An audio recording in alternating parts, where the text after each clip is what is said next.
Today we are going to be talking about the season finale of Raised by Wolves. This is Pulp Mythos. I'm Brian here with Larry and Spencer. And before we get into that season finale review, I just want to say thank you to everyone who's been subbing to the channel, upvoting videos, leaving comments. If you've not subbed yet, please do so. There's going to be a lot of content coming to the channel over the next several months. We've already got 2 to 3 months mapped out roughly. Hell, there's going to be a point in October where there's going to be almost a video every single day. So please hit that sub button if you have not.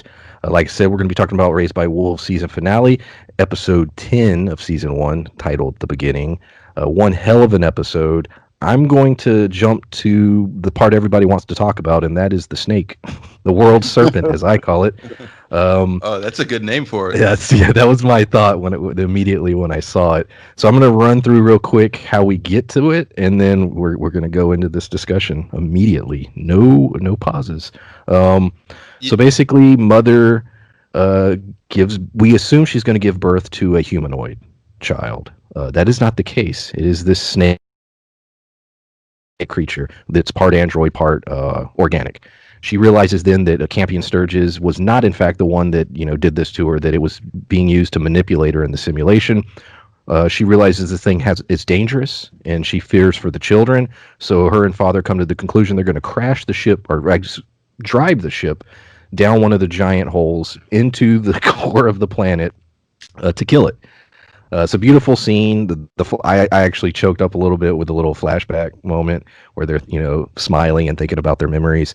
They plunge into the magma, and we assume they're dead. They are not. The snake takes charge of the ship, flies the shit through the planet out into the tropical zone. Mother and father escape. The ship crashes. The snake then, I'm calling it a snake. You can call it ill, whatever you want to call it. I call it, like I said, the world serpent. It grows really large, flies into the sky. Shit, man. What do you want to start as far as that? Well, I'm glad you called it that because I'm pretty sure that there's some Mithraic lore around this, and I'm looking forward to next season hearing what that is. What is it referenced in their lore? Do they see it as a holy thing or like an ill omen of any kind? Probably. I wanted to actually look up, some of the Romulus Remus stuff and see if there's any kind of big ass snake. Yeah, if they kill a serpent. Lore. Yeah, I didn't have time to check into that, but I'm yeah, on it. I don't know. Go ahead and keep talking. So I also want to say about this thing, I'm pretty sure, given the bones we've seen and the depictions and everything, like we've seen hints of these creatures around the planet. I'm pretty sure that until Mother produced this one that we're seeing now, that they couldn't fly. Like, I think this is a new part of this creature's evolution. Agreed. Because we saw that Ortho got powers from the android blood, and clearly there's something going on with Marcus, whether you want to call that powers or delusion. It's a little bit of both, it seems. So I just imagine this is what you get as a result of a android giant lamprey hybrid creature. So the big concern there is, how do you stop a thing that not only is this giant serpent, but now has all the powers of the necromancer? Can probably take on that golden form that Mother does, that bronze form that Mother does, and has all the power. Probably has the scream and everything else. Every other thing you've seen Mother do, it can probably do. My hope is that Father forges some kind of sword to battle it. To slay the world serpent. Yes. Every scene with Father was my favorite. I love that character. I said this in one of our past reviews. I hope McFarlane Toys or somebody makes some figures, because I will buy them. Yeah. This, and we'll get on to that later because we're talking about the snake right now, because I have a lot to say about Father in this episode. But I think that the serpent itself, I don't know if that's like the all-powerful being, this oh God, I'm thinking of this property. I was trying to think of another way to say it, but because the xenomorphs are an alien. He's got a lot of different, like, super intelligent alien type creatures. I don't know that this one isn't this show's xenomorph, because That's good. I think that personally this snake thing was it was another all powerful snake that probably impregnated her with this snake. I know that we were Brian was reading stuff from a Collider Yeah, article about this thing. Collider.com has a exactly. They have an interview with the showrunner, and there's a lot of great information in there, and we'll probably be referencing throughout this interview throughout this review.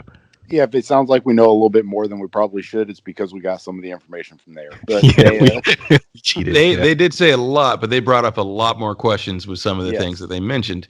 You know, because one of the things that's mentioned in that article is that Mother was able to produce this because with the way she works, she's so high tech that her body could act as a sort of a 3D printer to collect organic materials and whatever the semi-organic stuff is that the androids are made out of, and use that to recreate these creatures. And that's a bigger deal, in my opinion, than this serpent. Well, at least as big a deal, because to me that means that Mother can literally birth children, that she literally could be a savior of humanity. Because if she can produce one of those things, then she can produce a literal child.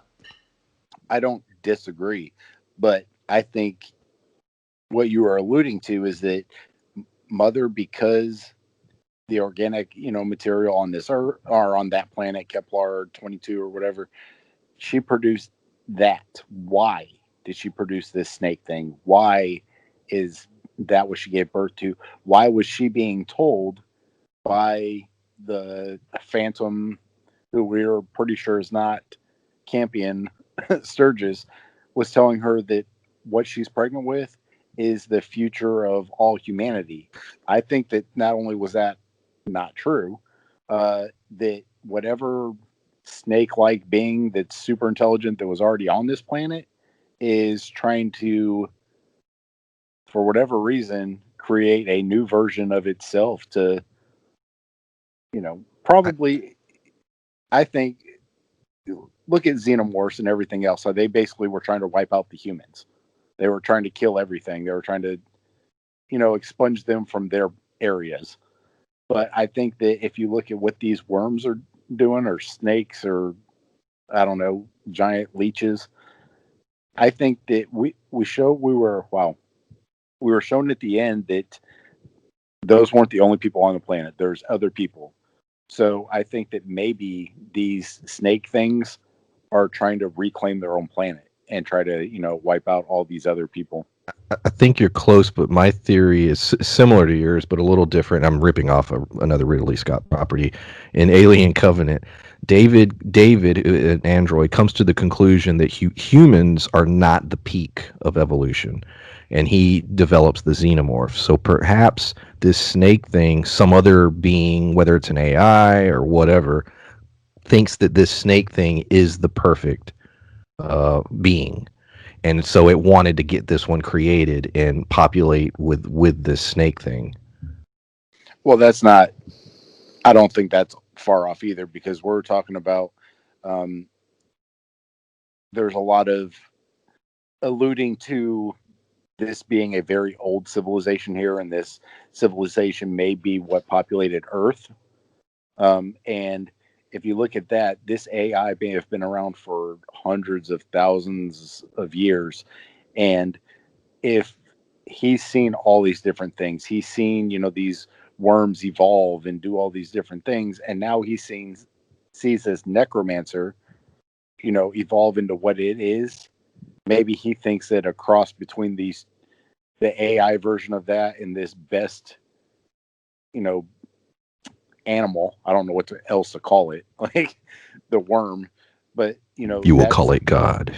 Well, I think he sees that as like the pillar creature, like it is the most powerful creature, but she Yeah. was the most powerful AI. So now if you get like a breeding program where you get a cross between the two, it may be something even more majestic and magical. I don't know. No, it's Brian predicting lines from possibly like a season 3 or something when they encounter that ancient android that created this thing, because that's my thought too. If this is an older world with an older history than we're seeing here, then what has these machinations in place could be an android itself, or like we've said before previously, an AI that's just incredibly advanced and has disdain for humanity, because this world had its own version of humanity, which we now know have devolved to become the creatures that are inhabiting this world. And for that to happen, I mean, the conditions on that world would have to be set in a way to make that happen, or they would have to be forcibly devolved. Like something, clearly something, one of these forces that's been manipulating them thinks very little of humanity in the state it is now, or at least the state that we see Campion and the cultist and the atheist in, because we see, like, we now know that these creatures have devolved to Neanderthals and then into something else, and now we have the advancement of these giant flying lamprey ill creatures.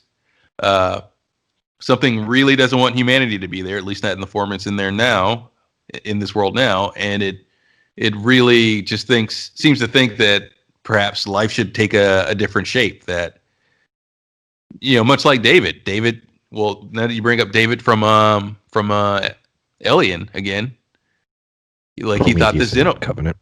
Huh? Yeah, from Prometheus. Prometheus and Covenant. Yeah. Yes.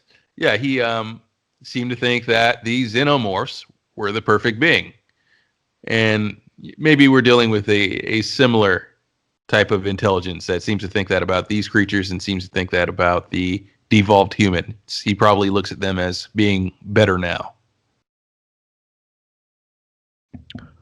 Any more thoughts on the snake before we move on?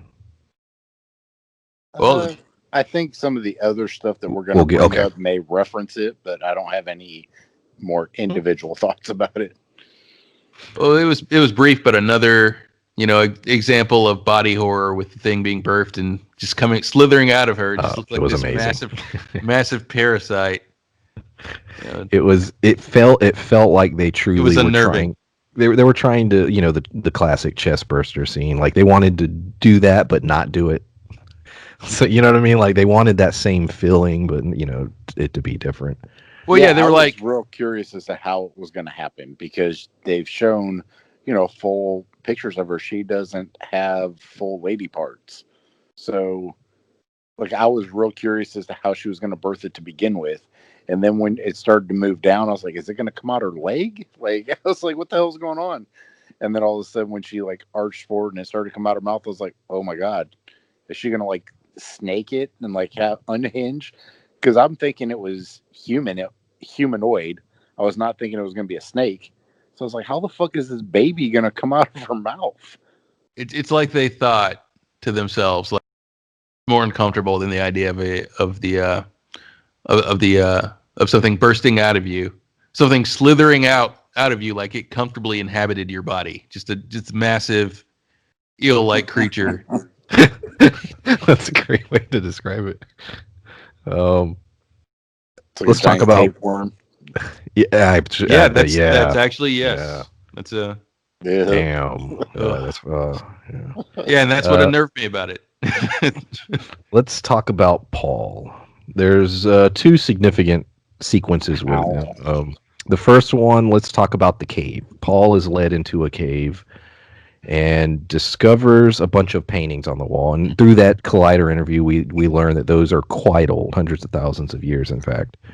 The interesting thing about them, and what we don't have an answer to, is those paintings clearly depict the events that have been transpiring through the show. How? Well, A, why was he led to it? And B, who put it there and how did they know? Or, I brought it up in past videos. Are we dealing with time travel or, something along those lines? I really don't know. What are your guys' thoughts on the cave? Well, we had talked about it, how it ties in to me to everything. The pictures in there, when we're talking about, ancient alien type stuff, where Egypt was not built by the Rome or by the Egyptians. It was built by aliens or whatever. This implied that because in that Collider article he talks about how it's hundreds of thousands of years old, not recent. So this wasn't a depiction of mother and father landing there that somebody did when they saw them a couple years ago. It was hundreds of thousands of years old. So for them to do that would imply that over hundreds of thousands of years, these people have devolved into what we see now, the four-legged creature crawling around. But to me, that also implies that they are the ones that discovered Earth. They're the ones, maybe Earth was their Kepler 22, whoever these people are, and they went to Earth trying to seek expansion or a better life, or maybe their planet at that time, those giant worm things were basically taking over and killing everybody, and they're like, fuck, we gotta get out of here. So a vast majority of their people probably went to Earth instead. And I think that's what I got from it, is that just those cave paintings type thing, is that it's implying that they were the ones that basically went to Earth. I think what it implies to me is that this whole world is a trap, and the same with the Mithraic prophecies, in my opinion, because to me it says if this doesn't involve time in some way, then this is a setup that's happened time and time again, that they've influenced other cultures, potentially in other worlds, to do the exact same thing that these groups are doing, and they've successfully done it potentially a number of times. It seems like there's so much evidence that this has happened before that I think that's the most real example outside of time travel. I don't disagree. The only reason I'm saying that it feels like maybe they were the first ones on Earth, because what we've talked about before, where they basically put it in people's heads, when they talk about the religion of Saul, how did they get all of these blueprints? How did they know about the Romulus, Remus, like all that shit? Not just because of Roman mythology, but like how they went about creating the necromancers and everything. I think that whatever is on this planet, who is either sending people out to other areas, whether he's sending other, humans or humanoidal things, the ship that was drawn on there is the exact same ship that came and landed. So, setting up traps, if it was other people coming from other planets and they just basically get tricked into coming there, all their shit wouldn't look the same. Well, yeah, it would actually, because if it's the sort of thing, this is what's in their scripture, this is what their religion, whatever their religion was relayed to them by these societies, and so it would look the same because they're all getting the same blueprints for necromancers, for this tech, for the ships, the same, potentially even the same story about Romulus and Remus and everything. So, I mean, they're just setting the exact same trap on several different worlds, in my opinion. You think it's multiple worlds that have been seeded with humans? Is that? I think it's potentially multiple worlds. And that they have them on a cycle. In fact, so that Mass Effect. yeah, sort of like that's a good point. Actually, they have them on a cycle in a way so that the true believers and everything will have a certain date set that they believe is the time to purge the non-believers and go home to the promised land, and they do that, and then they go back, and then they do whatever happens next on this world. We don't have enough info about that, about what's actually going on. They go through this cycle, and then they're killed off or devolved or what have you. And then the next group is maybe 100 years later. It's like, now's the time to return to the promised land. Soul be praised. And then they wind up on that world. And then they find like paintings from the previous civilization who figured it out too late. I think that all of it could be Earth still, because we look at our planet now. When you talk about civilizations that have come and gone, the Romans, how advanced they got before they went under. You talk about like Atlantis, the Aztecs, the Incans, the Mayas, like all these super advanced civilizations that were able to do so much with basically just fucking rocks and looking at the stars.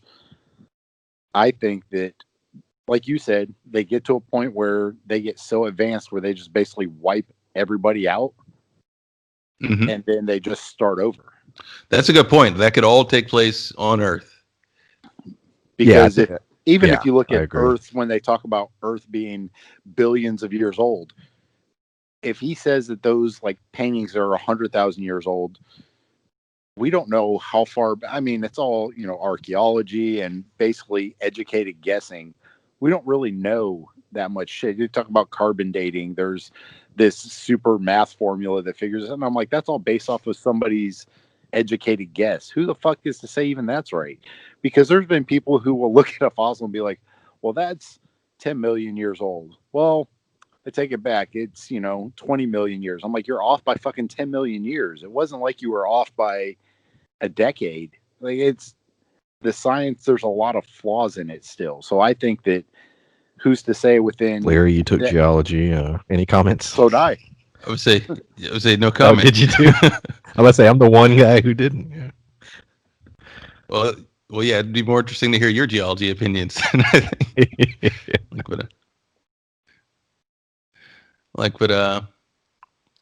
But yeah, there's a chance, there's potential for both, in my opinion. There really is, that it could be multiple worlds that are seeded, or it could be Earth just on the same cycle with the same tech over and over again, and they devolve these guys, and the reason that they have these devolved humanoids may in fact enforce Spencer's opinion in this instance, because what would you need with Neanderthals? Oh, right, to seed the next generation on Earth because they've wiped it out again so that we can start the cycle anew. I didn't even think about that. Yeah, and it's very similar to Prometheus, which Yes. there's a lot of this, even the imagery, that helmet that the thing is, the android's wearing, and the See, now that shit looks straight up Prometheus. That right there, that's one of the reasons why I thought potentially other worlds, the helmet, because the helmet seemed to be part of its head itself. But now that we know that thing, well, again, from the interview with the creators, with the show creators, now that we know that was an android, and that the D12 that it's inside is sort of a birthing pod, that thing looks very alien in a way. So that says to me that, unless this particular android was optimized for birthing these kinds of creatures, that says to me that perhaps this is these are creatures from a different world. The cultists we see around it, and the creature itself. Yeah, I think that's one of the biggest mysteries is, what exactly those cultists, the best way to describe them, who are they? And what is their role in all of this, and but yeah, because that vision comes up multiple times. It's all just worms, like floating. Just worm guys in robes. Yeah. It just reminds me of like an episode of SpongeBob.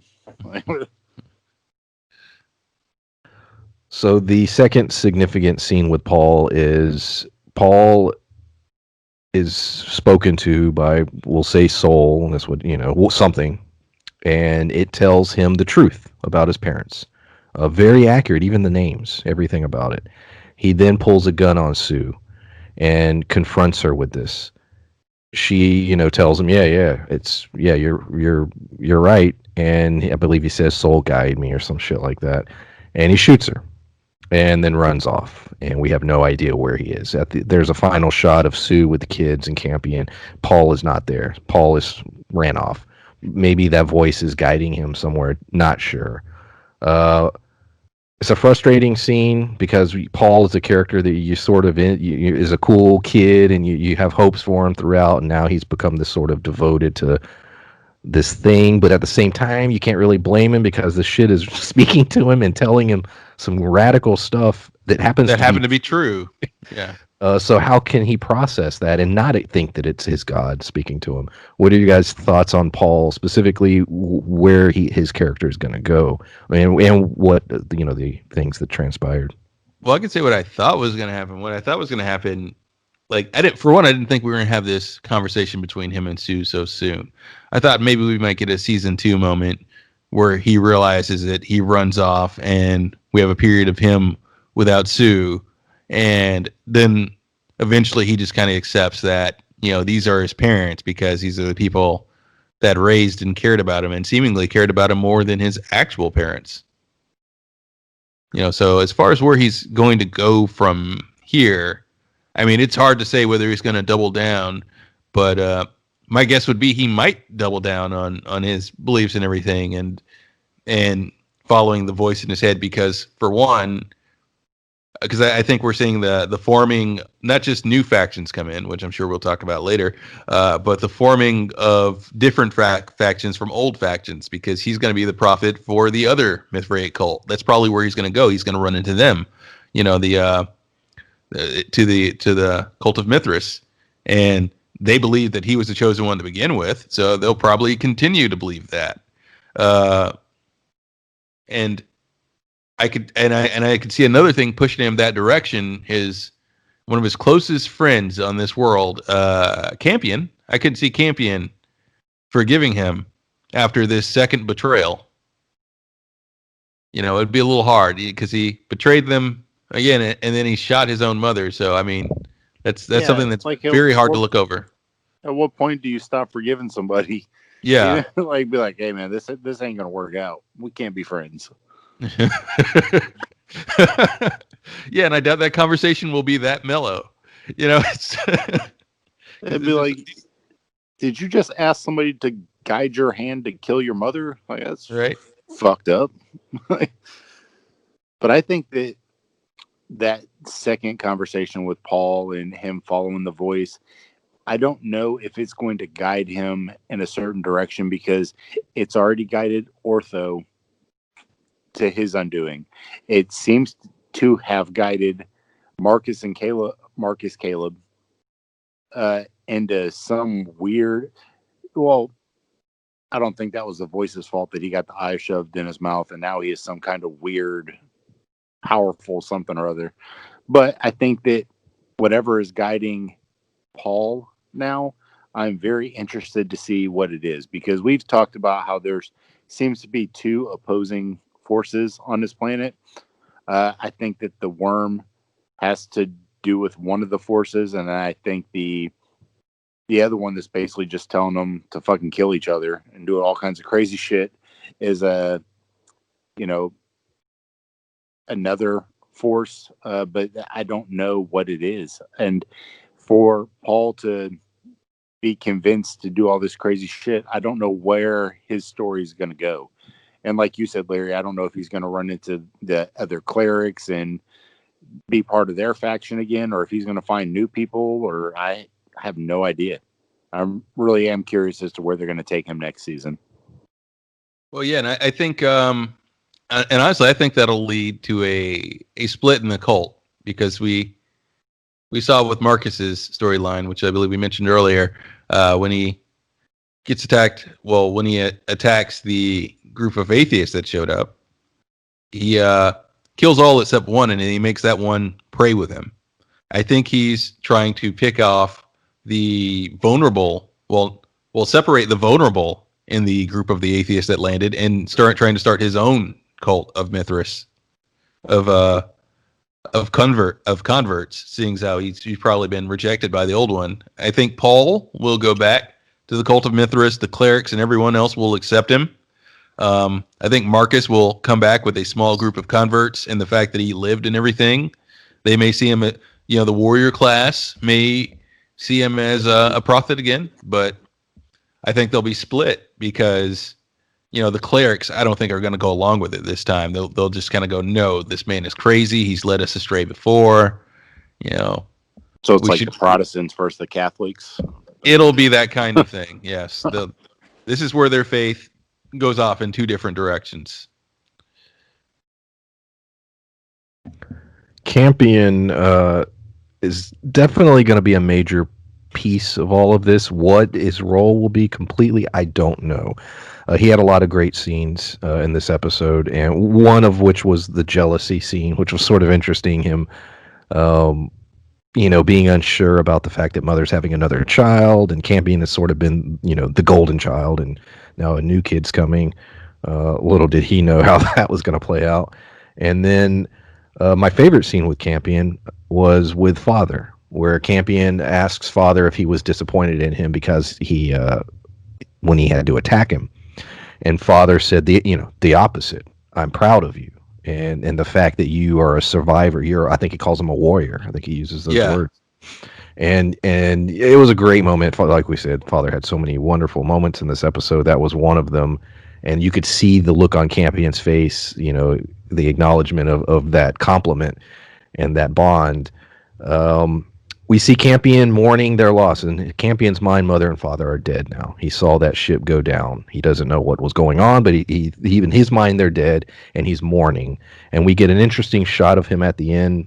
A nice music cue comes in, and he's sort of standing and looking and contemplating, and then he goes back to the group. I definitely see leadership in Campion. I don't know where it's going to go and exactly what his role is going to be. I know, Larry, before we started recording, you had a few thoughts on Campion. But yeah, guys, what are your thoughts on Campion in this episode? Well, I guess I'll start with those thoughts then. Well, for one, yeah, it did definitely frame him in that way. And for once, we have to see him stand on his own, because there is no mother, there is no father. I mean, they're still there, but they're on the other side of the world without a ship to get back. So I imagine it'll be a long time before we see him reconnect with Mother and Father. Heck, he might be an adult by the time he sees them again. But my guess is because we've gotten some hints, in my opinion, with what we've seen with Ortho, with what we've seen with Marcus, and the new snake lamprey eel creature. Campion was incubated, using Mother's what do you call the biofuel, whatever they have, their android blood. Milk. That's what nurtured him when he was growing up. So if that gave all these other people powers, or strange and different abilities, then what has it done for Campion? Does this perhaps explain his? You're right, because remember when he died at birth, he was not, I think, breathing. Yeah, And It took Mother, forever. she took him in, and remember, we learned that she has weird fucking powers where she can do things, and she did something that, and all of a sudden he's alive. yeah. there She's could be singing something and there whispering that- at him, and yeah. he's Did either of you watch Misfits, the British show? A few episodes, but no. Okay, I haven't. One of the main characters in the first couple seasons is Klaus from Umbrella Academy, but he doesn't find out, and this is a spoiler alert, just so you know. But I don't care. He all the people get powers. This weird event happens, but he doesn't find out until the end that he basically is immortal now. Because he waits until he ends up falling off this building, and he's like, I don't have any fucking powers, blah blah blah, and then he gets impaled on this steel fence, and he's like, oh my god, I'm alive. He finds out that he heals super fast and that he's immortal. But when you're talking about Campion, what is his kind of special ability? That was to me a callback to that. The beginning where he basically was brought to life from nothingness. And I think that he is going to prove that, similar to Ortho, that he is super strong, very powerful. He doesn't seem to be aging very fastly. There's a lot of things that I think we're going to find out about Campion as the series progresses. But I also think Larry or Brian, I don't remember which one said it, that he's going to be an adult before he sees either mother or father, and I think that that's probably a pretty good assumption. I want to jump in real quick.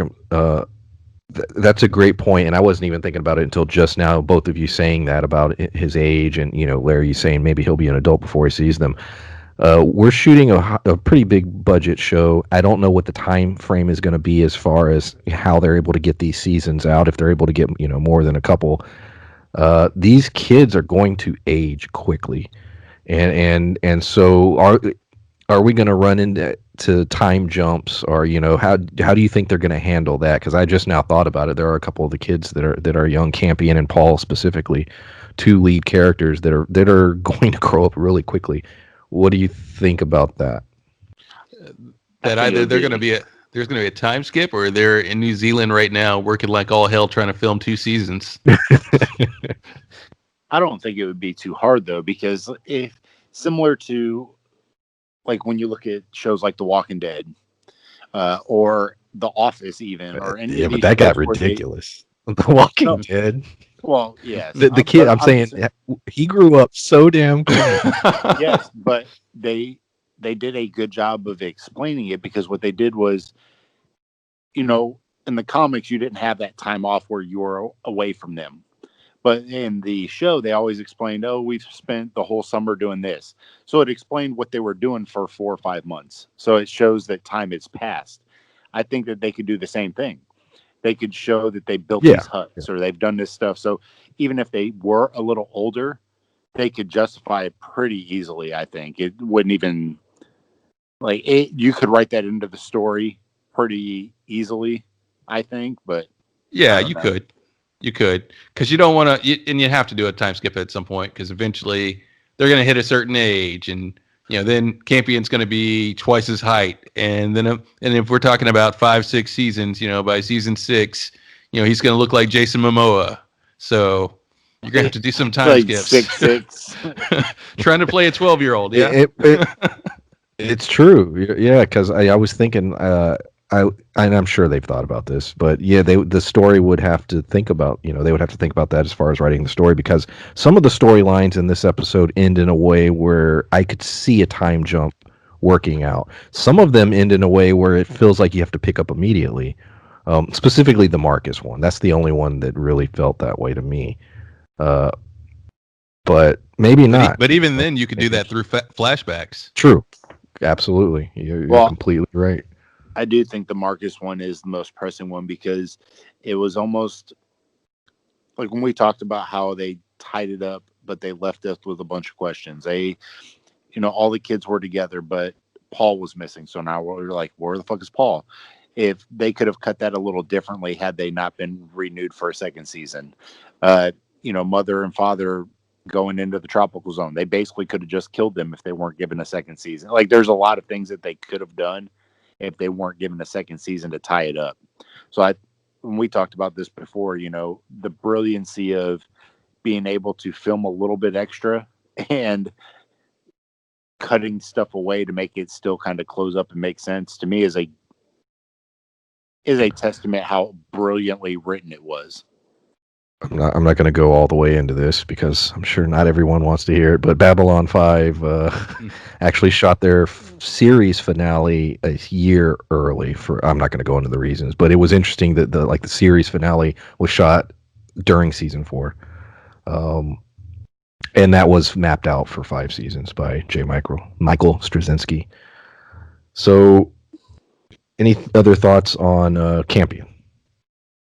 Well, yeah, I just also think that that's part of his radiation resistance too, and part of the reason why they keep telling him that he is special, because as he gets older, we'll see him potentially, I think, display more traits that seem a little beyond human. That's all I had to say about that. I don't just the way you said that, I was thinking of Forrest Gump. He's like, that's all I have to say about that. My mama says, Father, like we've been praising him this whole time, but great character, definitely my favorite character of the show, which I By didn't far. think would be the case even with the first episode. I thought he was cool, but I didn't realize by the end, I'm like, damn, that is the coolest character. He has probably the best story arc, or overarching story. He confronts Mother and basically is like, how did you get pregnant? And it's a great scene because it's played in a way to a real, what a human couple would be going through, but it's done through the lens of androids and how they would process those same emotions. It's very bizarre. I can't imagine how it was, to perform or even write that scene. But I so wonder if there's like a blooper reel because I would them love just to see laughing. that. Because he's basically, in a weird, bizarre way, cheated on him and got Yeah. pregnant. And he is having a difficult time processing that. It hurts. He realizes, holy shit, I'm in love with her.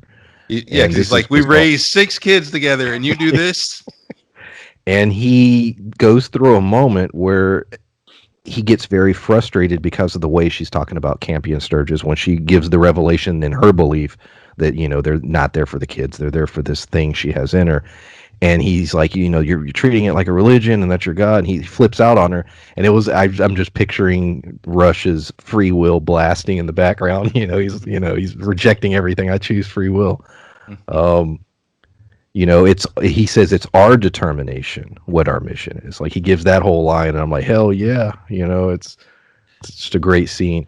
Well, But yeah. I saw. I took from that also. Is him seeing it, that whole idea, as a betrayal of everything they've done so far, because he's been a father for however many years old Campion is. He's been a father for these kids, and for her to say that was nothing, that was just practice, and he legitimately cares about the kids, and to some degree she seems to too, but she seems to think that this is more important. But for her to say that the way she did, and to seemingly mean it, he took that as betrayal too, and that part hurt him because it's kind of saying that his life was a lie.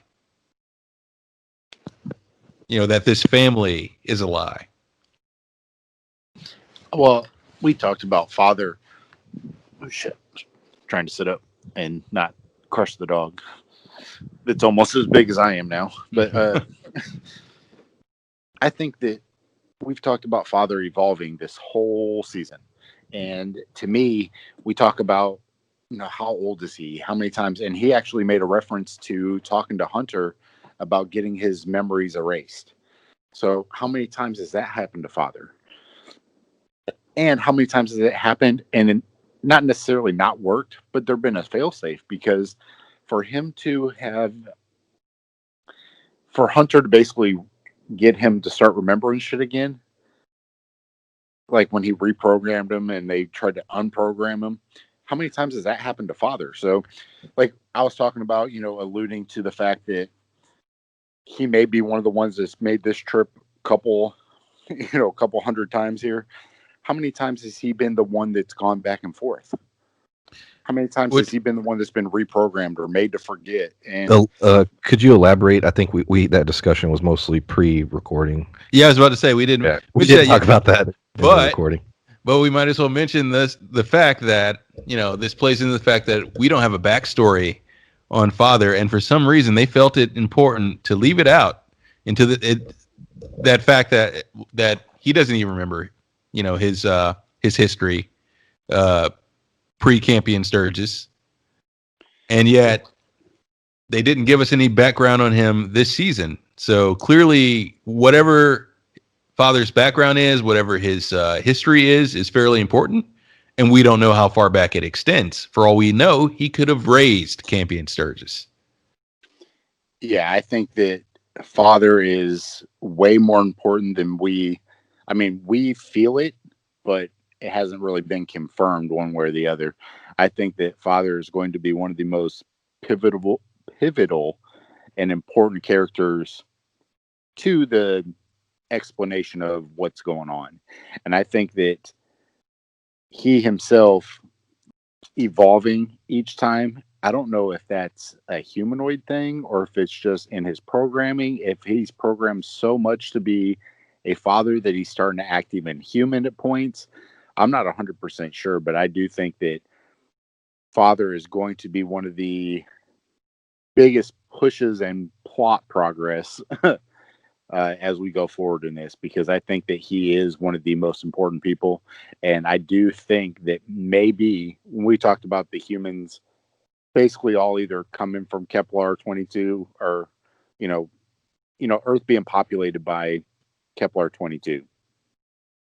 Well, yeah. To say that father wasn't the one going back and forth doing that. Well, yeah, and that's a good point. You know, and it's hard to say what his actual nature is if he is actually displaying any behavior, if him or mother, if either of them are actually even displaying any behavior outside of their original programming, because even the Mithrakes didn't understand the tech they were building. You know, they build androids much in the way most people build PCs. There's modular parts that fit together, and they know they fit together, and you know they know to install Windows and this and that, but they don't know how those underlying parts actually work. You know, they don't know how to build that operating system. If Windows does something weird, you don't understand it.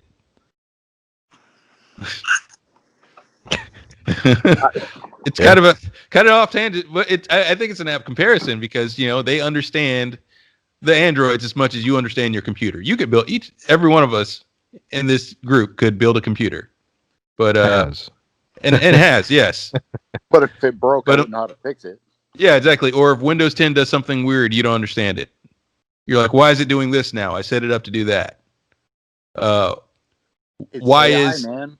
yeah? I was about to say why is the why is Cortana still listening to me? I just disabled her.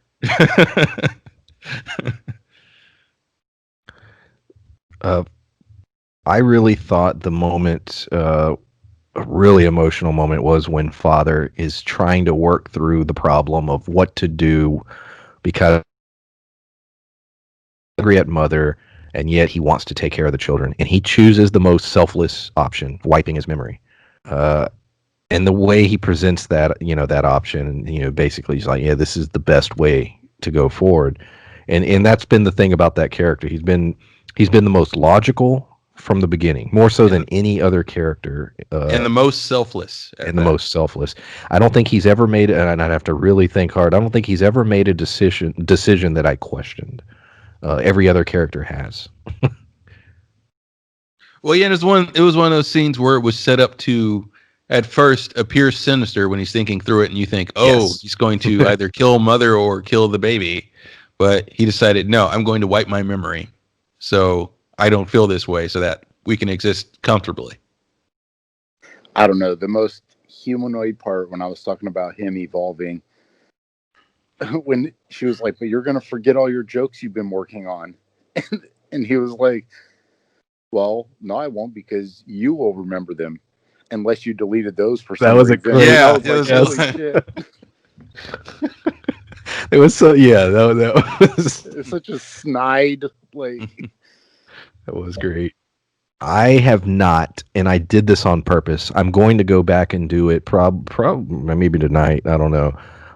I made it a point not to look up those two actors and look up any interviews or anything with them. I didn't want to see what they were really like until I finished the season. And I'm very interested, you know, just to see what their, the personality. It's going to be weird. I don't even know how to, it's going to be bizarre because they're so damn good in those roles, playing the androids. I bet the accents are nothing like you would imagine. Probably, you're probably right. one of them's probably got like some Cockney Brit accent, but hello. And that's Father. Yes. And Mother's like from Atlanta or something. I don't know where. I've never seen either of them in anything that I can recall. Hey, how y'all doing? Yeah, Mother is just incredibly country. It's from Kentucky. The children's beliefs. So I've made that notation in my notes. I found it interesting that this episode didn't have there was a lot to do, and so a lot of the kids, Tempest specifically, were sort of short. We're not given much to do this episode, and I understand why. But we did get a little bit of them, and in the few shots we got, they were just sort of reestablishing that the different varying degrees of their belief. Tempest is clearly an atheist now, but Hunter is not, and the other kids are all sort of have their own thoughts on soul and religion. Where do you think that goes? Because they all seem to believe outside of Tempest, but they have different interpretations or thoughts on how the religion works. And at this point, I have no idea what the hell Campion believes. Oh, I think that Tempest is going to be the key in that going forward. I think that Campion is going to be kind of the leader. He's going to end up being the one that's calling the shots, and not because he's the smartest or the best leader, but you know, all the other Mithraic people who showed up, they haven't been there very long. And Campion's been there for, 12, 13 years. And he will end up leading just because he's the most knowledgeable of the area, those kind of things.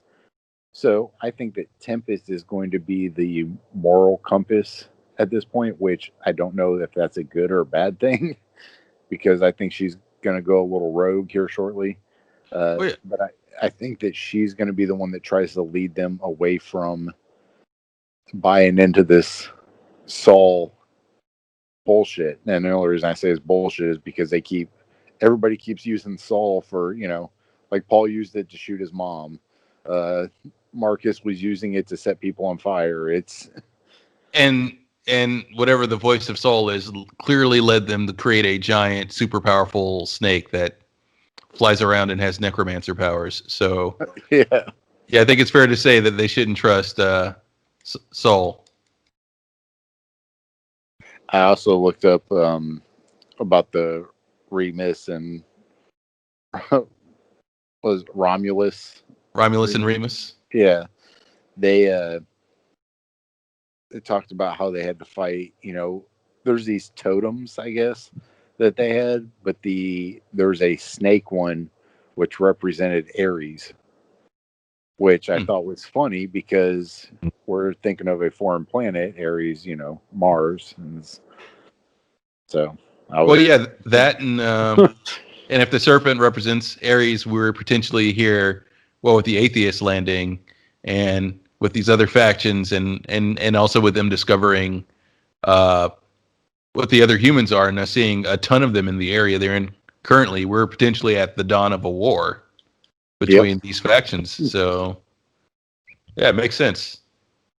We have Marcus wandering around. He, consumed Mother's necromancer eyes in the last episode, not by choice. He got his Lucius beat the shit out of him and jammed him in his mouth for whatever reason. It's clearly changing him. He's seeing things.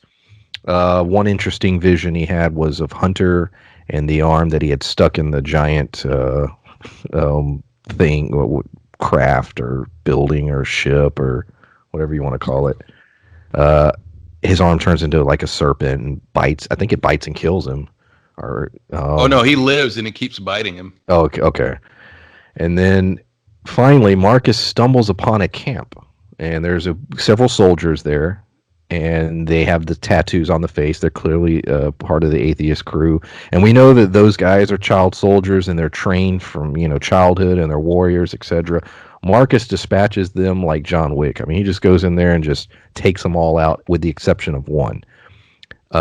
He then takes the guy's earpiece out, communicates with a big ass ship, and basically, tells him he's king of the world. And they sort of, scoff at the idea. They know that the Mithraic ship is crashed and destroyed. And then he proceeds to get the guy to get on his knees and pray with him.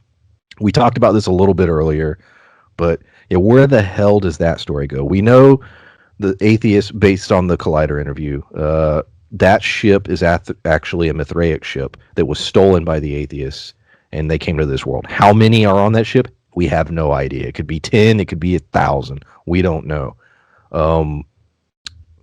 What their power structure is. There's a lot of potential story elements that will come from that ship, I'm sure. But specifically, not just that ship, but what the hell is Marcus going to do? Like going forward, he's got this one dude. What do you guys think? I'd hate to take this in a different direction, but I'd want to bring this up before I forget it or it slips my mind. Yeah, go ahead. Because my first thought was, okay, it's a Mithraic ship, and we've talked before about how the atheists don't really understand. They understand the Mithraic tech, even less than the Mithraic do. I'm like, so how would they understand how to hijack a ship and potentially have access to its androids and everything, like, unless potentially, because there's only one atheist I know of in the show, or at least at the show's reference, that has had it figured out, because he used to be Mithraic. What if Campion Sturgis himself is on that ship? That's a guy like that. I didn't think about that. I was thinking about something completely different to talk about. Yeah, that But literally just hit me. Yeah. I was thinking all the way back to the first thing you said with Hunter and his arm. We talked about prior to recording about how the little hexagonal or pentagonal shaped prism is like a birthing machine. The giant one, I think, is also a giant birthing machine, but I also think that it's for the gigantic worm being things. That to me would imply Hunter's arm that got stuck in there when they pulled it out and it became the snake worm thing. That it was showing that, to me, that's what it was showing, is that was what that was used for. I don't know if it's still used for that or You might be onto something. Yeah. because I think that was, Marcus, Caleb seeing that. I like you call him that. But Reminds me of what is it from Bill and Steve Ted? Dave? Steve, Oh, no, I thought you were the talking about- android. God, was it Caleb something? Yes. Oh God shit. damn it, it's gonna bother me. Keep going. I'm gonna look it up. Unless you can look it up faster. Well, I could, but I'll lose my train of thought if I do that. But I think that Hunter that's what they were alluding to, that giant birthing machine is what created the bigger snakes. It probably created those giant wormholes that go to the center of the earth. I also think that Caleb Dennis Caleb McCoy. that's one, And you can check out our review for the newest Bill and Ted film on Pulp Mythos. but I think that Marcus's story, we talked about it too before. I think that him, when he first kind of woke up and was going a little crazy and seeing Hunter that wasn't there, he didn't. I mean, he looked like he had seen better days, but he didn't look like complete and utter shit yet. And by the end, when he pulled his John Wick stuff, his eyes were like purpley bloodshot. His veins were busting out of his head. He looked like he had been holding his breath for 3 hours. It looked bad. So I don't know what effect that eating those eyes has had on him at this point, but for him to convert all the way over to Saul, I don't know that this ship that's getting ready to land, I don't know how that's going to transpire. I don't know what's going to happen. We also talked about how there probably was multiple ships that were supposed to go to this new Eden, the Kepler 22, the Mithraic, as they basically wiped out Earth. Who's to say that there wasn't multiple ships? Because if the Mithraic culture, just like you look at Christianity or Islam or any of those things, they're not just localized in one place. Christianity is here in Europe, Russia, parts of, well, not China, not openly anyway. But there's, Christians all over the place. So why would they just have one ship in one area? They probably have multiple ships trying to pick up all the Mithraic people and bring them here. So obviously Marcus, Caleb, and Mary Sue were able to, hijack other people to come here. Who's to say that there's not multiple atheistic ships or multiple Mithraic ships already on this planet somewhere? That's a good question. We may have seen this one ship land towards the end of this episode, but we might see another one towards the beginning of season 2. It's just they took war from Earth to this planet. Yeah. My Beast Wars analogy several episodes Yes. ago. We also, there is the possibility that the tropical zone, there could be civilization there. There could be, the person that Mother killed that was the devolving human. This person was still intelligent. I'm assuming that was the one that we've been tracking for several episodes. Maybe not. I don't know. But there could be a whole society in the tropical zone. We don't know. There could be people from that planet living there are humans that grew up there. I think there's potential for that. Well, and they talked about the tropical zone basically having like a giant electromagnetic field around it to Yes. keep it. So if it's got this giant electromagnetic field, it could be almost like this Amish type civilization that's lived there for forever. Like, who's to, that's protected from the outside world? I don't know. I think that's a very real possibility. Yeah, it's hard to say what's there. We haven't been given a lot of hints other than to say that is than the fact that every faction seems to think that is the ideal place to survive, and they seem to be unable to land there for some reason. And I doubt that that's a coincidence. So it has to be. Yeah. And the idea that what was so bizarre, and even the characters bring this up, the fact that there are no animals on the side that they're on. They never, there's nothing. Even, finding the mouse was bizarre, which I think it's tied to, it sort of led Paul to the cave. But I think that maybe there's animals in the tropical zone. Like I said, there could be people there. There could be things going on that's not happening on the other side. But now there's a big ass snake. That snake's got to eat something. Yes, and I think that has to do with perhaps this electromagnetic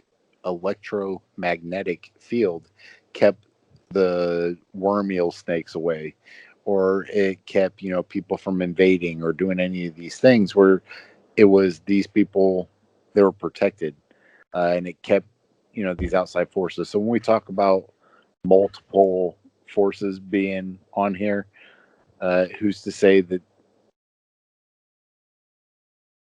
the people that basically impregnated Mother and are telling them that this is Saul talking to them, there might be another force inside of the tropical zone trying to protect other people that may be more aligned with an actual good force as opposed to whatever this Saul force is. Yeah, they gave us so many answers, and yet there's still a lot of mysteries there. I only think that because it's been a theme of this show has been the opposing forces. Yeah, it's been one against another, and it's not just on one note where in a fantasy movie you look at Lord of the Rings, it was all the orcs versus this group of people. But that's good versus evil. This isn't really a good versus evil. It's opposing forces on so many different fronts, and I think it's really cool that the way they're doing it. Yeah, because who's to say that either force is good or has our main character's interest at heart in the first place? Yeah, I've yet to see a good force outside of Father in any aspect of the show, to be completely honest. The showrunner said he had sort of a series map, and it would be 5 to 6 seasons to sort of tell the story that he would like to tell. We know it got picked up for a second season. This season was 10 episodes that range from 45 to 60 minutes a piece. So I don't know if he's saying that that's 10 episode seasons, 6 seasons. Are we looking at 60 episodes? Is that what he's saying? Maybe. That concerns me, and the reason it concerns me as a fan of science fiction gets canceled like all hell. It is difficult for a sci-fi show to finish its run. The idea of this show going 5 or 6 seasons, I really hope it's able to achieve that. Do you guys have any fear in that revelation, or what are your thoughts? Or the fact that this is the only thing HBO Max sort of has, that it's at least safe for the next 2 to 3 seasons? What do you guys think? It concerns me so much that I keep pushing the show to people at work, just to get them to watch it. But I don't know. I do hear every now and then. I do hear from a new person who hasn't seen it yet. I have them ask. Well, they wind up asking me, "Hey, have you heard of Raised by Wolves? Have you seen this yet? The show is incredible." But I think we know that even if it does get canceled, and I hope it doesn't. I hope it kind of becomes the next Game of Thrones in a way. But if it doesn't, it'll be finished in some form. At least I feel it, because the writers at least seem very passionate about this. Well, the showrunners seem very passionate about this. So I imagine we'd get it in some form, whether it's a book or a graphic novel. We would see the end of this, but I'd be very disappointed to lose this show. I think that they would be able to wrap it up shorter if they had to. He mentioned that he would be able to wrap it up Truncate. as long as he was given notice, about when it was ending. But I do think that this show, I don't know that it would cost all that much. What they're doing, other than the ships that they show, it all seems to be in a very similar area. It's basically costumes. They're, with the exception of the worm. And we got a big ass space snake, dude. But other than the space snake being CG, the people running around like on all fours, those are people. Those are that's just costume. That's not CG. Because when you see them up close, those look like people. I think that they're the sinew and the legs and everything. I think that this show doesn't cost as much as some other sci-fi shows with big. You're probably right. Yeah. Well, yeah, I was. Yeah. Go ahead. Yeah, I was thinking about that myself. Before we were having this conversation while I was watching it. Because the budget at times can't be that high because there's only so many actors. You don't have to hire people for the background either because there's Earth has just undergone an apocalypse and these are the last few survivors, and oftentimes half your scenes take place in like a single hut or the area outside of that hut. So the budget was probably pretty low. And a lot of the effects are practical outside of obviously the creature stuff, but there's a lot of practical effects you can tell. Yeah, so I couldn't imagine it cost them that much. Other than the creature stuff. I think that's a selling point though. If you're just like, hey, we know we only pulled in this many numbers, but unlike Game of Thrones, it was, 10, $15 million an episode. We can keep it at, X amount of dollars an episode, which would help them justify being able to keep it as if they can keep the numbers low enough. Yeah. Now you gotta and also congratulations. We created another CGI creature that you can have on another episode of Westworld. Giant lamprey eel. Yes. Yeah, I really hope that, like you said, the show takes off. I think, we've discussed why did they sort of speed up the release of the show, dropping 2 episodes a week, 3 initially, and then 2 every single week, with the exception of this week, which was the final 10th episode.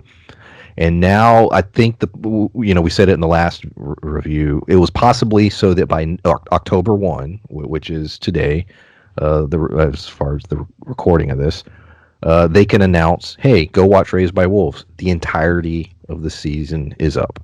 And I think that might have been the idea, is that now, they have a finished show that's out. They can push that. People can start binging it.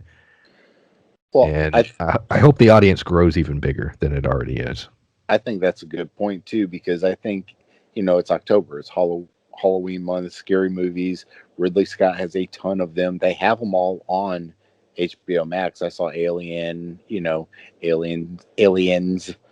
So I think that by them doing this, it isn't kind of a creepy sci-fi kind of alien-esque type show. So I think it's a great addition to those kind of things that you could watch around this time of year. And I think that was probably their thought process. I'm not going to speak for them because I have no idea really, but that was my assumption anyway, is that they were just trying to add to their this time of year kind of stuff. People want to watch that. Yeah, that's a good idea, that, it kind of sells itself, advertising to people that they can watch the Ridley Scott collection this October. And when you're checking that out, Raised by Wolves is a part of it. They have it set up a lot on HBO Max, and Disney does it too. Disney Plus has the collections where you can click in and then thumb through all of the whatever movies. And I think that they could do now a Ridley Scott kind of collections, like you said, and then thumb through all of them. Yeah, that's my assumption. Like I said, that's the only thing I could really think of as far as why they would want to get it out as quickly as they've done. And it is starting to build. When we initially did the first review, there weren't that many people doing reviews for the show, but now I'm seeing an explosion of people wanting to talk about the show. A matter of fact, IGN started doing the show and they stopped. I don't believe they've done any of the episodes. Maybe they'll do a season review. I don't know what they're gonna do, nor do I care. But uh, yeah, we've definitely appreciated the reception to our reviews, and we will be doing more whenever it comes back. Is there anything else you guys want to talk about? It sort of sucks this being the last Raised by Wolves. Although there's potential we could do more Raised by Wolves content. There is a comic book out. Maybe we'll look at that. Maybe we'll watch Prometheus and compare and contrast. I don't know. There's potential. We'll see what happens going forward. But yeah, anything else you guys want to talk about before we wrap this up? I don't think so. I think we did a pretty good job covering most of it, and all of our crazy theories that still only a portion of them are answered. Yeah, and I got to say, I really, really hope that we get a season 2 soon. That we don't have to wait until maybe next September or October 2029. for. Yeah, I don't want to wait till this time next year for a season. I'm hoping we get it sooner than that. I don't know if that. I don't know that they've made any announcements. I think the only thing going for us as far as that is the fact that it's children actors. So, like I said, they're on a timetable, especially if there's not going to be a massive time jump. Now, if they come out and say, "Hey, there's going to be a massive time jump," well, shit. Well, I'm just saying, if they've got the type of outline they said that they have, and like you said, the actors are kids, so you're going to want to get this done before Campion starts growing a beard.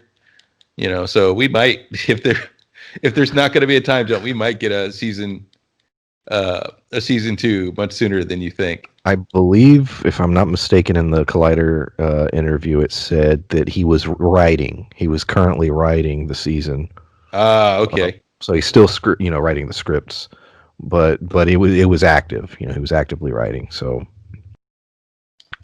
yeah, there you go. Well, I think too that eventually, whether there's a big time jump or not, I think that we'll know as soon as they announce the next season, because if you go to IMDb, it'll say, so and so many episodes, and you'll be able to see whether or not Campion's still in it, or if it says Campion Sturgis or Campion, just Campion, and then see if there's another Campion. It's played by somebody else or something. Yeah, that's a possibility too. They may recast and but hopefully it won't come to that where they have to recast or come up with a sci-fi reason for why they age so quickly. Well, the planet is aging them, Larry. Yeah. So yeah, this was I've enjoyed the hell out of this series. I am sad that it's over. But we have other content on the channel. Anyone who's listening to this still, what are we doing? Jeez, Fargo, The Boys, Lovecraft Country. Got a lot of stuff coming up in October. A whole lot of stuff. I need to finalize that, as a matter of fact. So yeah, we appreciate everything, guys, and thanks for listening. We will see y'all later. Bye. Bye.